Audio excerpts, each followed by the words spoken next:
ওকে, good evening class. So আমরা বলেছিলাম আজকের ক্লাসে আমরা কি করব, রেমিউনারেশন অফ অডিটর, মানে সেকশন 142তে আমরা যাচ্ছি। Section 142, okay. Section 142 deals with what?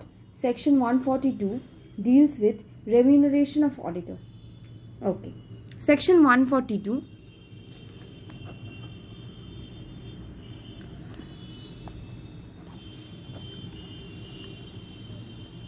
কিচ্ছু ব্যাপার না। Remuneration of auditor, what remuneration of auditor? First auditor and subsequent auditor হয়। সেকেন্ড অডিটর যারা মনে মনে ভাবছে তারা একদমই পড়াশোনা ভুলে গেছে, আবার তাদেরকে পড়াশোনা শুরু করতে হবে পুজোর পরে। বা ক্যাজুয়াল ভ্যাকেন্সি, ওকে। কি হলো? First auditor, subsequent auditor. In case of first auditor, if first auditor is appointed by board of directors, if first auditor is appointed by BOD, then in that case remuneration to be fixed by BOD itself. কি বললাম? First auditor, কোম্পানির first auditor appointment হচ্ছে, suppose first auditor is appointed by board of directors. আমরা first অডিটরের appointment পড়ে নিয়েছিলাম already, কীভাবে appoint হয়, না হলে কে অ্যাপয়েন্ট করে, এভরিথিং। তো first auditor suppose BOD appoint করলো, তখন ফার্স্ট অডিটরের রেমিউনারেশনও বিওডি ফিক্স করবে। এবারে যদি ফার্স্ট অডিটর বিওডি অ্যাপয়েন্ট না করে করলো হচ্ছে শেয়ার হোল্ডার্স, বা অ্যাপয়েন্ট করলো হচ্ছে সেন্ট্রাল গভর্নমেন্ট সিজি, বা অ্যাপয়েন্ট করলো CNEG, controller and auditor general. ঠিক আছে? ফার্স্ট অডিটর যদি বিওডি অ্যাপয়েন্ট করে তাহলে ফার্স্ট অডিটরের রেমিউনারেশন বিওডি ফিক্স করবে, কিন্তু ফার্স্ট অডিটর যদি শেয়ার হোল্ডার্স বা সেন্ট্রাল গভর্নমেন্ট বা সিএনইজি অ্যাপয়েন্ট করে তখন ফার্স্ট অডিটরের রেমিউনারেশন কে ফিক্স করবে? শেয়ার হোল্ডার্সরা। এত অবধি ক্লিয়ার হলো কি remuneration of first auditor? First অডিটরকে অ্যাপয়েন্ট করলো, বিওডি অ্যাপয়েন্ট করলো, বোর্ড অফ ডাইরেক্টর্স। রেমিউনারেশন কে ফিক্স করবে? বিওডি ফিক্স করবে। ফার্স্ট অডিটর কে অ্যাপয়েন্ট করলো? First auditor is appointed either by shareholders or by central government or by CNEG. এখানে কিন্তু আমি কোনো ডিভিশন বলছি না যে এটা নন গভর্নমেন্ট কোম্পানি বা গভর্নমেন্ট, এখানে একটু ওভারঅল আমি দেখছি, ওভারঅল কোম্পানি দেখছি। ক্লিয়ার? শেয়ার হোল্ডার্স বা সেন্ট্রাল গভর্নমেন্ট বা সিএনইজি যখনই ইনক্লুড হয়ে গেল মানে কি হলো? গভর্নমেন্ট কোম্পানির কথা বলছি। তাহলে যদি ফার্স্ট অডিটর এরা অ্যাপয়েন্ট করে তখন এদের রেমিউনারেশন কে ফিক্স করবে? শেয়ার হোল্ডার্সরা ফিক্স করবে। ওকে, এবার সাবসিকুয়েন্ট অডিটরের কাছে আসি, সাবসিকুয়েন্ট বা casual vacancy auditor. In that case যদি সাবসিকুয়েন্ট অডিটর বিওডি অ্যাপয়েন্ট করে বা ক্যাজুয়াল ভ্যাকেন্সি অডিটর কে অ্যাপয়েন্ট করছে? বোর্ড অফ ডাইরেক্টর্স, তখন রেমিউনারেশন কে ফিক্স করবে? Share holders. আর যদি অ্যাপয়েন্ট করে শেয়ার হোল্ডার্স বা সিজি বা সিএনইজি তখন রেমিউনারেশনকে ফিক্স করবে? Share holders. কি হলো? সাবসিকুয়েন্ট অডিটর বা ক্যাজুয়াল ভ্যাকেন্সির ক্ষেত্রে হলো যে যদি সাবসিকুয়েন্ট অডিটর বিওডি অ্যাপয়েন্ট করে তখন রেমিউনারেশন কিন্তু শেয়ার হোল্ডার্সই ফিক্স করবে। আর যদি সাবসিকুয়েন্ট অডিটর শেয়ার হোল্ডারই অ্যাপয়েন্ট করলো বা সিএনইজি অ্যাপয়েন্ট করলো বা তোর সিজি অ্যাপয়েন্ট করলো তখনও রেমিউনারেশন শেয়ার হোল্ডার্সই ফিক্স করবে। তাহলে শুধুমাত্র একটা ক্ষেত্রেই আমি দেখলাম যে রেমিউনারেশন কে ফিক্স করছে? বিওডি ফিক্স করছে। ঠিক আছে? তাহলে ফার্স্ট অডিটরের ক্ষেত্রে কি হচ্ছে? যদি ফার্স্ট অডিটর বিওডি অ্যাপয়েন্ট করে রেমিউনারেশন কে ফিক্স করছে? বিওডি ফিক্স করছে। যদি ফার্স্ট অডিটর শেয়ার হোল্ডার বা সেন্ট্রাল গভর্নমেন্ট বা সিএনইজি অ্যাপয়েন্ট করে তখন সেখানে রেমিউনারেশন কে ফিক্স করছে? শেয়ার হোল্ডার্স ফিক্স করছে। আর যদি সাবসিকুয়েন্ট অডিটরের ক্ষেত্রে বিওডি অ্যাপয়েন্ট করে তাহলে রেমিউনারেশন কে ফিক্স করছে? Share holders. সাবসিকুয়েন্ট অডিটর যদি শেয়ার হোল্ডার সিজি বা সিএনইজি তখনও কে রেমিউনারেশন ফিক্স করবে? Share holders. ক্লিয়ার? রেমিউনারেশন ব্যাপারে কে কোন সময় রেমিউনারেশন ফিক্স করবে। নেক্সট, যদি ধর সাপোজ অডিটর অন্য কোনো সার্ভিস দিচ্ছে, if the auditor is providing any other services, ঠিক আছে, দেন দ্যাট, ধর আমি বলছি একজন ধর মিস্টার এ এক্স লিমিটেড প্রাইভেট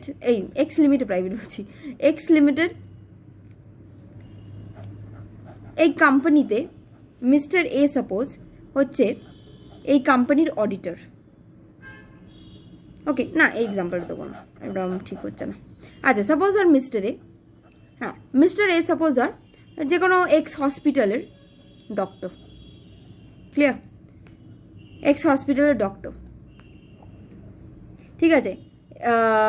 এবার মিস্টার এ কে আমি ওয়াই হসপিটালের আমি অডিটর বানালাম। মিস্টার এ হচ্ছে এক্স হসপিটালের ডক্টর, মানে মিস্টার এ তাহলে প্রফেশনাল ক্যাপাসিটিতে ওর সে ডক্টর।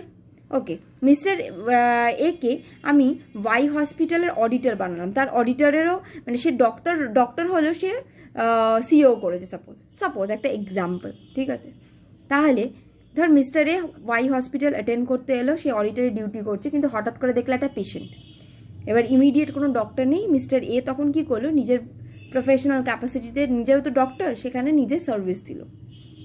এবারে এই ওয়াই হসপিটাল বলতে পারে না যে মিস্টার এ কে আমি যেই রেমিউনারেশনটা দিচ্ছি because of his performance as an auditor, সেই রেমিউনারেশনের মধ্যেই সে যে সার্ভিসটা দিল ওয়াই হসপিটালকে অ্যাজ আ ডক্টর, সেটা ইনক্লুড করে দেবো, কোনো দিনই না।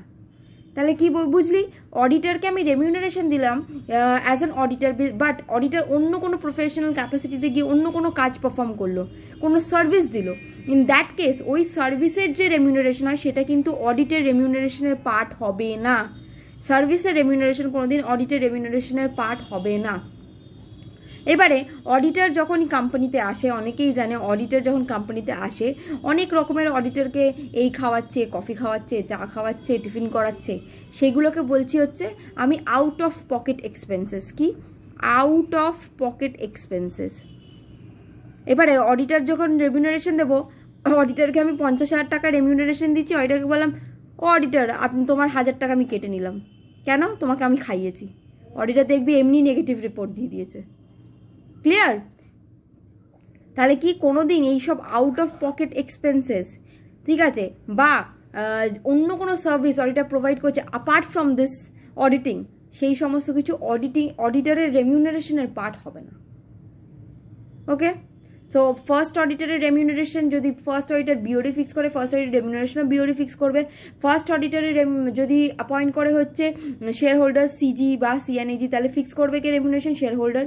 সাবসিকুয়েন্ট অডিটর যদি বিওডি অ্যাপয়েন্ট করে সে রেমিউনারেশন ফিক্স করবে শেয়ার হোল্ডার, আর যদি subsequent auditor share holder CG বা সিএনএজি অ্যাপয়েন্ট করে তাও রেমিউনারেশন শেয়ার হোল্ডার্সই ফিক্স করবে।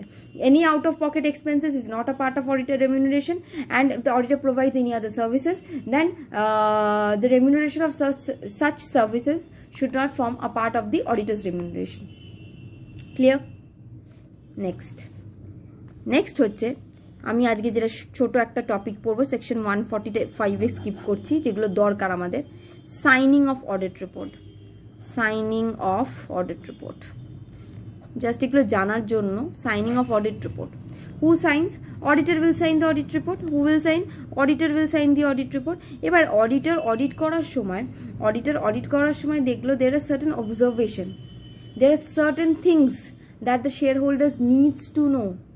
মানে অডিটর অডিট করে হয়তো অডিটর রিপোর্টটা ফেয়ার, অডিটর দিল যে হ্যাঁ the audit report represents a fair and true and fair view, but there are certain observations যেটা অডিটরের চোখে বলে গেছে, হয়তো সেরকম ইম্পর্টেন্ট না, but there are certain observation which could be material in future and which the share holder needs to know. এখনের জন্য হয়তো দিটস not affecting the audit report, but এমন কিছু অবজারভেশন যেটা অডিটর অবজার্ভ করেছে। তাহলে অডিট রিপোর্টকে সাইন করার সময় অডিটরকে কি করতে হবে? অডিটরকে বলতে হবে সেই সমস্ত অবজারভেশনকে জেনারেল মিটিংয়ে কি রিড আউট করে দিতে হবে, কাদের সামনে? মেম্বার্সদের সামনে, শেয়ার হোল্ডার্সদের সামনে, ঠিক আছে, মেম্বার্স অফ দ্য কোম্পানির সামনে কি করে দিতে হবে? বলে দিতে হবে যে কি অবজারভেশন রয়েছে। আর অডিটর যদি নেগেটিভ রিপোর্ট দিতে, তাহলে তো আর অবজারভেশন কি রিড আউট করার তো দরকারই নেই, অডিটর সাইন করে নেগেটিভ রিপোর্ট, যাই অবজারভেশন হোক না কেন অডিটরকে কি করতে হবে? যার জেনারেল মিটিংয়ে বলে দিতে হবে যে কেন অডিটর এই অবজারভেশনগুলো দিয়েছে, কি অবজার্ভ করেছে অডিটর। এটাই হচ্ছে সাইনিং অফ অডিট রিপোর্ট, আর এর বেশি এখানে কিছু নেই। আর যেখানে আরেকটা সেকশন পড়বো সেটা হচ্ছে সেকশন 146। সেকশন 146 কি নিয়ে ডিল করে? বলে হচ্ছে auditor has the right to attend AGM. বলছে auditor has the right to attend AGM না, any general meeting. Auditor has a right to attend general meeting. Okay, auditor has the right to attend general meeting. আচ্ছা, obviously auditor has the right to attend general meeting. এই section 146 এটাই বলছে অডিটরকে general মিটিংয়ে আমি attend, মানে auditor চাইলে auditor general meeting attend করতে পারে, and also the right to be heard. শুধুমাত্র যে জেনারেল মিটিং অ্যাটেন্ড করবে তা নয়, অডিটরের যদি কথা কিছু বলার থাকে সে সেই মিটিংয়ে সেই কথাগুলো বলতে পারে। রাইট টু বি হার্ড মানে এটা নয় যে অডিটরকে মানে অডিটর বসে বসে শুনবে, সেটা বলছে না। রাইট টু বি হার্ড মানে অডিটরের কথা মিটিংয়ে যারা রয়েছে তারা শুনবে যদি অডিটরে কিছু বলার থাকে। তাহলে সেকশন 46 কি বলছে? Auditor has right to attend general meeting. ঠিক আছে, auditor has the right to attend general meeting and auditor has the right to be heard, মানে অডিটর যদি কিছু বলার থাকে তাহলে সেটা সবাইকে শুনতে হবে। ঠিক আছে, এবার আইসিএআই কি সাজেস্ট করেছে regarding this attending of general meeting? ICI suggest করেছে যখনই যদি অডিটর ফিল করে, আইসিআই বলেছে যখনই অডিটর যদি ফিল করে যে আমাকে জেনারেল মিটিং অ্যাটেন্ড করতে হবে, ওয়াই, কি রিজনে? যদি ভাবে অডিটর যে কি হচ্ছে directors are deliberately concealing any state of affairs, material state of affairs. Directors are deliberately concealing any state of affairs. In that case, if the directors are deliberately concealing any state of affairs, in that case the auditor can attend general meeting. And if the directors are misinterpreting the audit report, auditor অন্য কিছু বলেছে but directors সেটাকে misinterpret করছে, if the directors are misinterpreting the audit report, তাহলে in that case ICAI বলেছে যে auditor can attend general meeting. Section 146 এমনি বলছে auditor can attend general meeting and the auditor has the right to be heard. Right to be heard মানে এই নয় যে কি অডিটর বসে বসে গল্প শুনবে, সেটা নয়, অডিটরকে শুনতে হবে যদি অডিটরে কিছু বলার থাকে। আর আইসিআই বলেছে যদি তোমার মনে হয় যে ডাইরেক্টর কোনো material state of affairs conceal করছে ডেলিবারেটলি মানে জেনে বুঝে কনসিল করছে, in that case and if the directors are misinterpreting the audit report, then auditor needs to attend the general meeting. আর রেমিউনারেশনের ক্ষেত্রে তো বুঝেই গেলি, রেমিউনারেশনের মধ্যে আউট অফ পকেট এক্সপেন্সেস বা অডিটর অন্য কোনো সার্ভিস প্রোভাইড করছে which is not a part of audit service, in that case তাহলে সার্ভিসের ওই remuneration will not be a part of auditor's remuneration. First auditor BOD appoint করলে first auditor remuneration BOD fix করবে, share holder করলে share holder, আর casual ভ্যাকেন্সিতে সে BOD করুক বা শেয়ার হোল্ডার অ্যাপয়েন্ট করুক, রেমিউনারেশন ফিক্স কিন্তু শেয়ার হোল্ডারই করবে। ক্লিয়ার? তাহলে দিস ওয়াজ সেকশন 142, 145 and 146.